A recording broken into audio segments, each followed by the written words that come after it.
Hi everyone, this quick video will show you how to create a table in APA format. I'm starting on the Resources for Nursing guide, but you can start on any of our guides. I want to go to our APA page, and then I'm going to scroll down, and you'll find the student paper template. Regardless of which template you need, we're going to start with this one. So I'm going to download it and then open it, and now you can see I have the file open.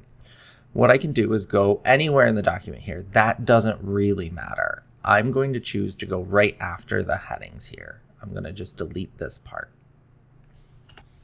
And so what I'm going to do then is hit backspace so that my cursor is over on the left-hand side, and I'm going to insert my table.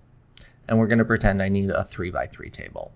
It doesn't really matter what I need it for. Then you can see that the table design ribbon is selected, and right to the left of the default one is an APA setup one. And now you can do whatever you need here. You will see all of the bars, but when you print, only the correct lines will show up. And now that you have your table set up, you can click on that little plus and copy it, and we can paste it right into a new document, and it should keep formatting.